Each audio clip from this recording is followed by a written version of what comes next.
Hi, everyone. Welcome to the channel. My name is Nick Cosgrove, and I'm back with this week's No Filter Q&A. This is the episode where I answer all questions related to diet, training, and supplementation that I've received over the last 7 days from our in-house clients, online clients, as well as a few of our online followers. Remember, if you have any questions related to your nutritional plan, workout program, supplements you're taking, not taking, considering taking, please feel free to email me your questions at nick@foreverfitperformance.com, or you can DM me your questions on my Instagram account at @fitcosgrove_. All right, so let's get started with this week's No Filter Q&A with question number 1. Hi, Nick. Why is personal training not included in companies' health benefit packages? Because health benefit packages are outdated. Honestly, I've I've been saying this for years. I have a lot of clients that they'll work for corporations, or they'll work for law firms, or they'll work in the medical community, and they get these health benefits. They'll get free massages, right? They'll get, let's say, $3,000 worth of massages a year, or $3,000 worth of physiotherapy a year, or they'll get 90% off dental. And I'm all for that, but why not include personal training, right? I mean, we know it's a known fact. People who are active and fit are more healthy, right? Less likely to take sick days. So it only makes sense for staff productivity and to actually be more profitable in a business to have your staff show up to work as opposed to taking multiple sick days, right? It also, working out regularly also enhances mood, productivity, right? So these are things we know. So it's ridiculous that personal training isn't included in health benefit packages for at least, let's say, 3,000 a year write-off, right? Or, you can say, like, take off 70% of a personal training package, right? Because a lot of people can't afford personal training. A lot of people can't even afford small group training. So I think it's a huge mistake not to add these into company healthcare packages. I've been saying this for years, and I have to be careful because obviously I work in the industry, so it looks as if I'm trying to make a profit from this. But even if I wasn't working in the fitness industry, the stats don't lie. We know people who are active, people who are fit, they're less likely to get sick. You have a stronger immune system. Knock on wood, again, I haven't taken a sick day in, like, I don't think I've ever taken a sick day. The last time I took a sick day was when I had my appendix taken out. And I was forced to actually take days off work. But then again, I only took 4 days off work and I was back at the gym. So I really believe the healthier and the more fit you are, the stronger your immune system is, and you're less likely to take those sick days. So from a company standpoint, I think it makes sense to include personal training in a healthcare benefit package. To this day, most companies don't include it. They're not included in the benefit packages.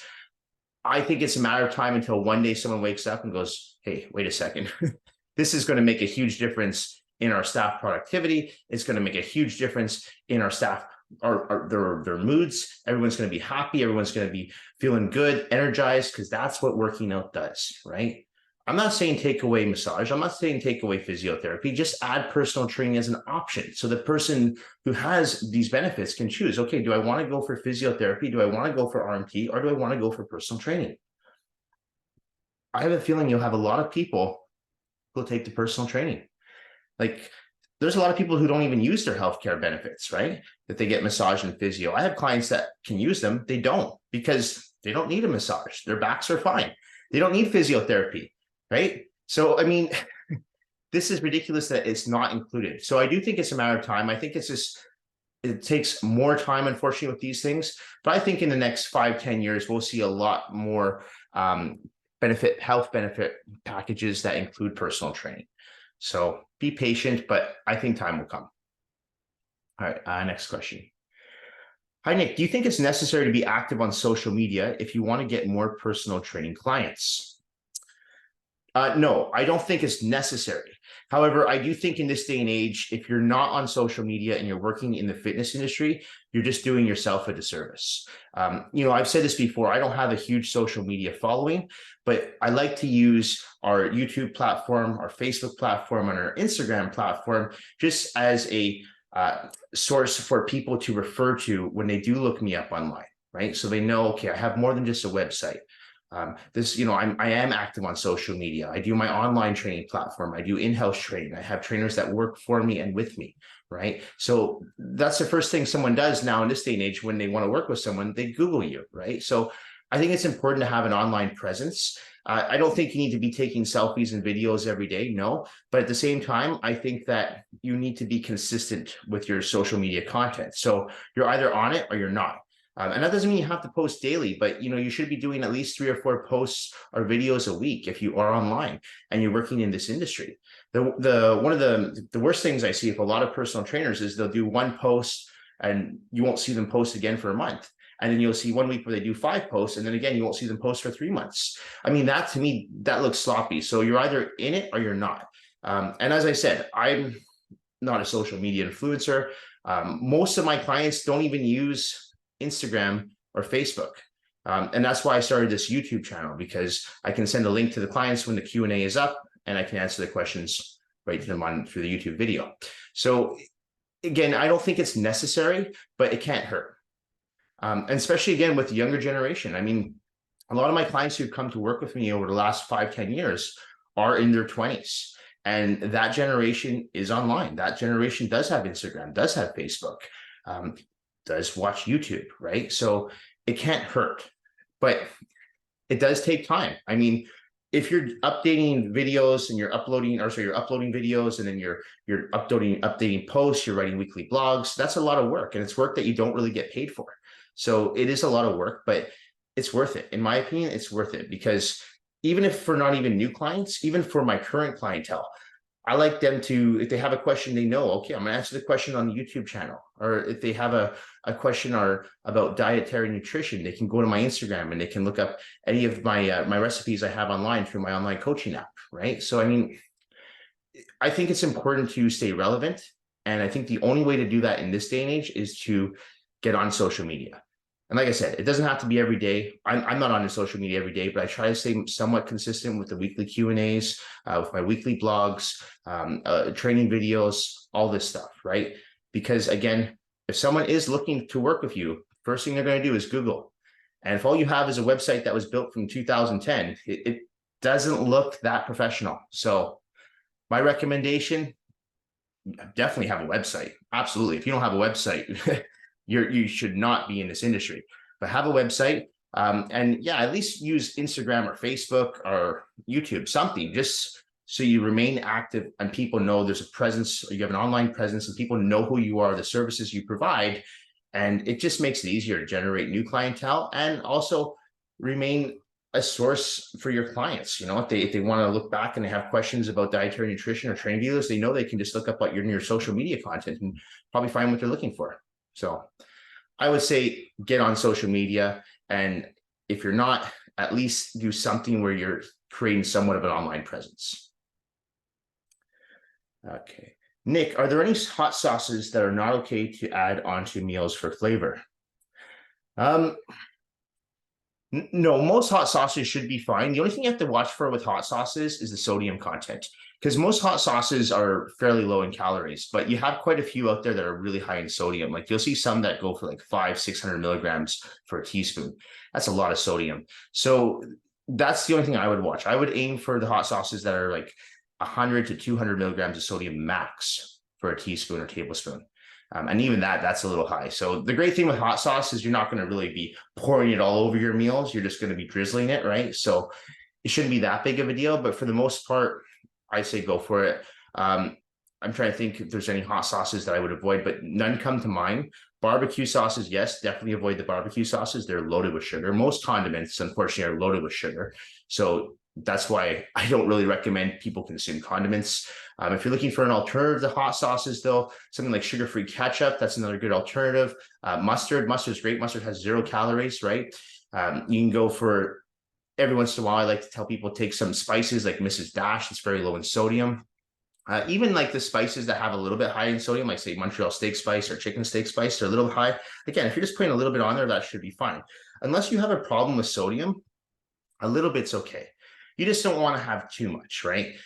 So to answer that question, when it comes to hot sauces, go for it. Just try to make sure you keep the hot sauces to 100 to 200 milligrams per teaspoon or tablespoon. That's ideal, okay? Okay, next question. Nick, I've been working out with weights for 3 years now and just turned 55 years old. Should I change anything with my workouts as I get older? I don't want to get injured, and I'm wondering if I should lower my weights, and increase my reps as I get closer to my 60s. If you've been working out for 3 years, why change your program now? Why start training with less intensity and less volume and less poundage just because you're getting older? I've never been one to follow into that philosophy that as you get older, you have to be more careful, you become more frail. Yes, for the average person who doesn't do anything, who doesn't go to the gym on a regular basis and sits on their ass, works all day in an office, goes home, puts their ass on the couch and watches TV. Yes, that person has to be careful as they get older because they're becoming more frail. But if you've been working out for 3 years and you're in your mid 50s, why would you take down anything? If anything, keep progressing, right? You want to keep your muscles strong. The stronger your muscles are, the less work your joints have to do, right? So people who suffer from, let's say, plantar fasciitis in their feet, or patellofemoral syndrome in their knees, or they might have carpal syndrome in their wrists. A lot of these issues are caused because the muscles aren't strong enough. Sometimes it's genetics and sometimes it's lifestyle, but a lot of times it's because the person is not doing anything as far as resistance training. And we know the benefits of resistance training now. This is not something that's unknown. We know the benefits. So if anything, I would tell you to keep training, train your ass off, train even harder. I mean, I've got clients in their 60s now who've been with me since they were in their 40s, and they're in better shape now than they were then. And they're lifting heavier weights. They're taking less rest periods. They're doing cardio every day. So I don't like to put limits on people as they get older. Now, if you're someone who's just getting into the gym and you're hitting into your 60s, yes, you might have to take your time to warm up a little bit more than someone who's in their 30s, right? Because you have more wear and tear on your body, right? But again, if you're someone who's been training for, like this person's case, 3 years, or someone who's been training for 20 years, there's no reason to take your foot off the gas as you get older. Listen to your body. If your body is saying, hey, I need to back off the volume today, I need to lower the weights today, listen to your body, okay? Your body says, hey, I need an extra warm-up set, listen to your body. You might need to do an extra 5-10 minutes of a cool down as opposed to no cool down, because you notice that your joints and your tendons are more stiff after a workout, right? But that's just wear and tear on the body. But again, I really see no reason to take down anything as you get older, okay? If anything, train harder, okay? Train as hard as you can, but listen to your body. Okay, next question. Hi, Nick. Why do you think so many Americans are overweight? I just got back from taking my kids to Disneyland and was shocked by the percentage of both adults and kids who are so obese. Yeah, that's a good question. So, and it's not just Americans. There's a lot of Canadians that are overweight as well. Actually, in North America in general, I mean, we struggle with obesity here quite a bit, right? Throughout all of North America. But I think when it comes to the States, you look at the lack of knowledge when it comes to dietary nutrition. There's a huge lack of knowledge when it comes to dietary nutrition. People still to this day, even with all the information we have online now that's available to us, people still to this day do not know proper eating habits, right? Another thing is convenience. People like convenience. People are lazy. People don't want to cook a meal. People want to go to 7-Eleven and have a burrito or a pizza that takes 30 seconds in the microwave to heat up, or is already under a heat lamp for 2-3 hours. Convenience, right? There's a lot of people that will say eating junk food and all this crap food is cheaper. And I've always argued with that, because when I used to train for bodybuilding competitions, I've told this story before, I had no money and I used to live off tuna and mustard, right? And it's not the highest quality type of food, but by no means was I going and having hot dogs and hamburgers and chips and fries because it was cheap, right? So you can still fuel your body with good, nutritious foods and be on a budget, right? So I've never been one to follow that belief that eating healthy is more expensive than eating crap food. I think it just comes down to ignorance,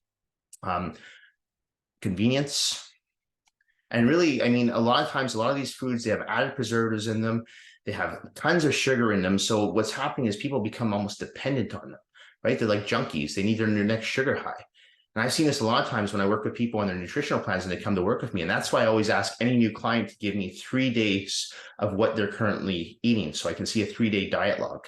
And usually what I'll ask them to do is give me 2 weekdays and 1 weekend, so I can see how their diet differs from the days they are working versus the days they have off. And 9 times out of 10, when I work with a new client, what I usually see is someone who has a severe addiction to sugar, right? And so that to me is very dangerous. And I always tell every single person I work with, even if I don't work with them on their diet and I just work with them on the floor or they're just doing their training program, I say, when you read a nutritional label, you should be zoning in on the sugar content. If something contains more than 5 grams of sugar per serving, put it back. Don't want it. It's a crap food. Save it for a cheat meal. It's not something you should be having on a daily basis. Okay. So forget carbs, fats, protein. Like, yes, those are important. Calories are important. But the first thing you should be zoning in on when you read a nutritional label is the sugar content. So again, I don't want to just single out Americans here because there are Canadians who are overweight as well. But yeah, by far, I mean, we know that the US has an obesity problem, right? It's a huge problem. It has tons of health ramifications on top of that, right? So it's not good. But again, I take it down to ignorance. A lot of people just want the convenience of that fast food, McDonald's, Jack in the Box, you know, those really this greasy fried foods, KFC, like Pizza Hut, all that stuff. And it's just come down to it's fast, it's cheap, it's convenient. And you know what? A lot of these people just crave this because the last thing they want to do is they want to go home at the end of the day and cook up a meal. And this is why I always advise people to meal prep. Right? I do all my meal prep. I don't have one particular day, but if I have a slow day during the week, I'll cook up 42 meals in an hour and I'm done. So when I come home, 2 minutes in the microwave or 2 minutes in the oven, my food is ready. It's already pre-made. So that solves that problem. So do I think it'll change? I think the younger generations are getting better with dietary nutrition. I mean, kids are learning more about dietary nutrition in school now. Here in Canada, the health food guidelines, they're still, in my opinion, they're still really outdated, but they're better than they were 5-10 years ago. So they're getting better, but it's taking time. So I hope, you know, let's say again, next 10-15 years, we see some change because it's a huge problem with obesity. That's one of the main, the biggest health problems in the world, right? More so than, you know, these diseases that come that people get cancers and stuff like this, which sometimes is related to their diet as well. So these are things to watch for. And so I think, again, there's no reason to have a shitty diet in this day and age, right? We know enough about dietary nutrition. It's online. You have dietitians telling you, nutritionists telling you, you have personal trainers telling you, free knowledge, right? So it just takes a little bit of effort on the person's part to do their part and learn how to eat properly and learn how to exercise daily and just get good habits as opposed to these bad habits. But that's why I think not just Americans, but a lot of people are now, you're seeing more and more people who are not just obese, but morbidly obese. And it's dangerous, very dangerous, right? Okay, next question. Nick, will smoking marijuana daily have an impact on my results in the gym? Some people will argue with me on this, but I would say yes, absolutely. Here's the thing with marijuana. You know, I know a lot of people will say marijuana is fine, it's harmless, and I don't think marijuana is necessarily detrimental. I don't think it's healthy to smoke it, no, but I don't think it's dangerous. But the problem is with marijuana when it comes to working out, it tends to make people very lethargic, right? Sometimes a little lazy. So the problem is when you want to work out with weights, you need to be motivated. You need to be energized. And marijuana, I don't really know many people who smoke marijuana daily and are just self-motivated and energized, right? They don't just wake up and go, boy, I want to go to the gym. It doesn't happen, right? Yeah, there's some people that are like that, I'm sure, but the people I know, no. And again, I'm not going to sit here and say marijuana is dangerous because I don't think marijuana is dangerous. But I do think if you smoke it every day or you need it to fall asleep or you just need it to just function, that's a problem, right? Like anything, if you need to rely on something just to function, that's a problem. So what I've noticed with my clients who do smoke marijuana is that when they do come into the gym, they are a little groggy. The workout is, they're not as on it in their workouts, right? And I've noticed this across the board. With my clients who don't smoke marijuana, it's a different story. They come in, they're energized, they feel good, they're ready to go. So do I think it'll impact your results? If you do it on occasion, once or twice a week, no, I don't. What I would just do is I try to kind of separate them from your workout. So let's say you take a Saturday off the gym, maybe smoke marijuana on Friday. So then you have Saturday, you're not going to the gym, and Sunday you're ready to go again. But if you want my honest opinion on this, in 20 years of training people, seeing people who do smoke versus seeing people who don't smoke, I do see that people who do smoke regularly, their workouts are not as intense. They're just not. They're not as motivated. They move a little slower. Okay. And this is what I've seen over the past 20 years. So I do have some evidence backing this up. I'm just not reading something online and saying, oh, marijuana is bad. Because I don't think it's bad. I think in some cases, marijuana can be very good. It can be very therapeutic.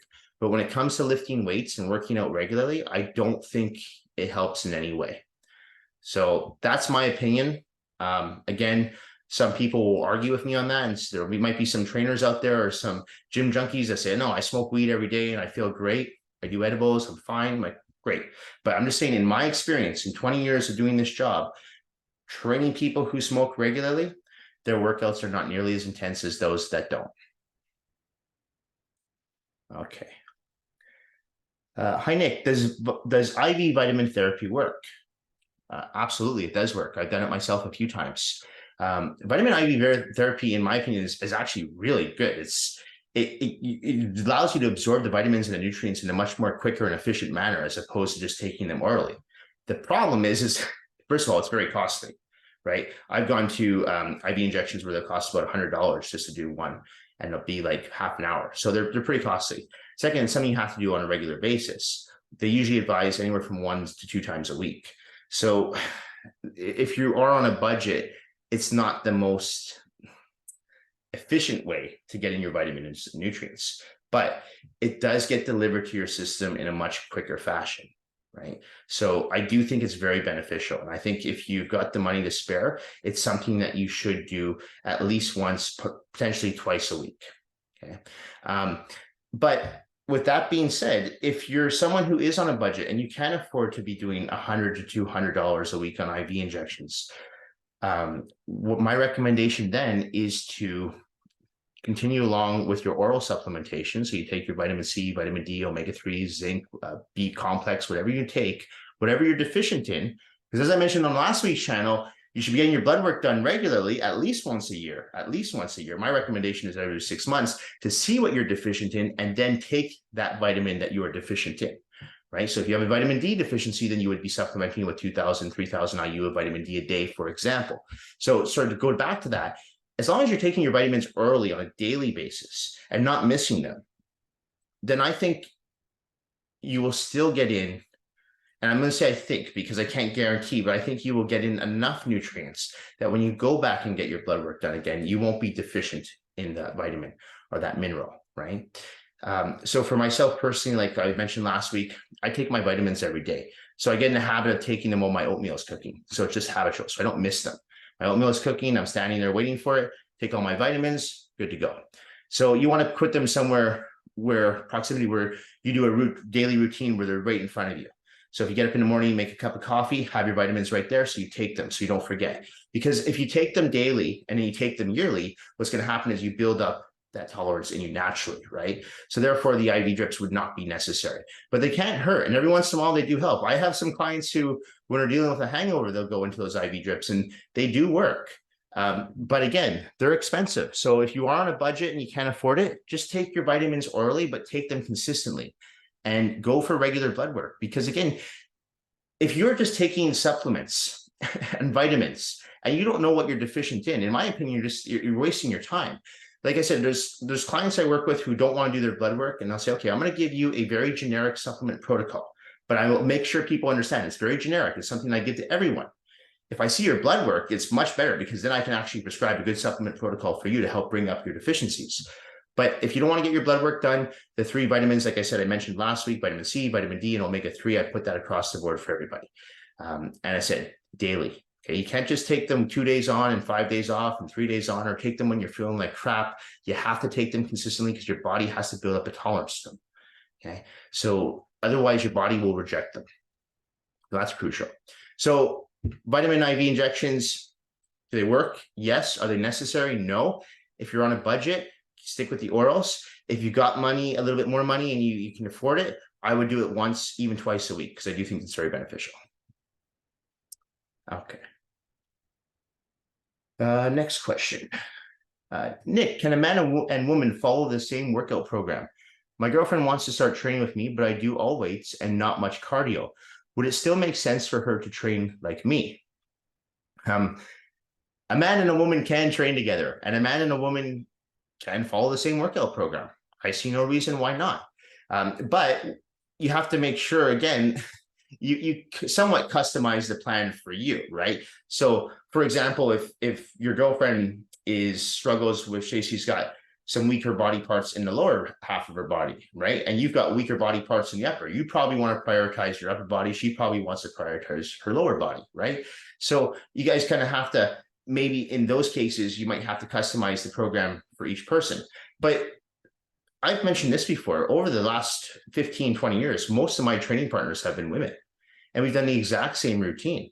I mean, Robin and I trained together for 5 years before she moved to Toronto, and our workouts, we did the exact same exercises. And actually, I found working out with her, and I've worked out with other women too, and I've mentioned this before, my leg workouts working out with women were way better, because I found that women worked their legs harder than the guys did.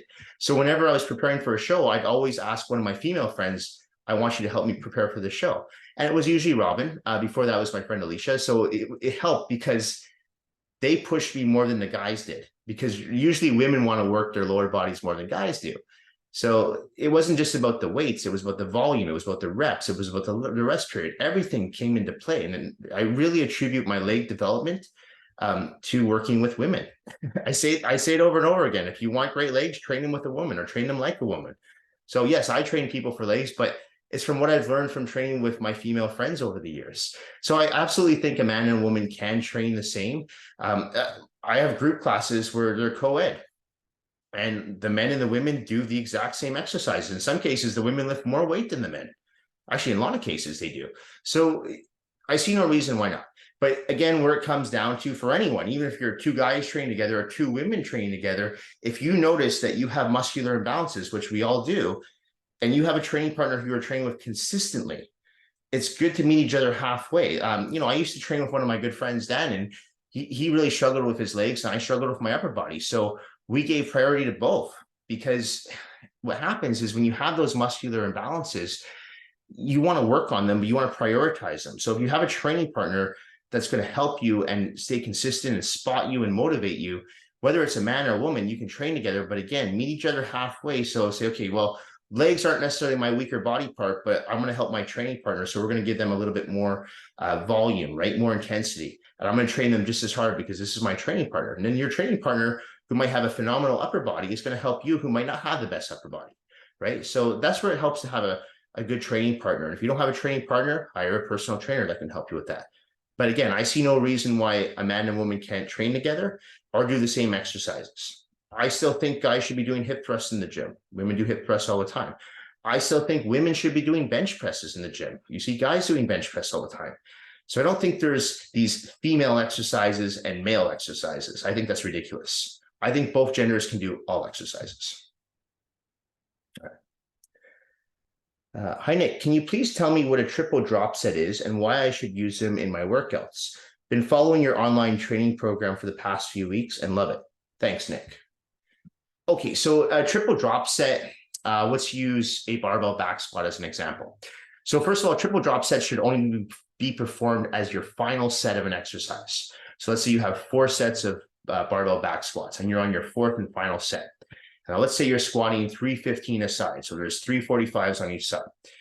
You go for your 10 reps with the 315 a side.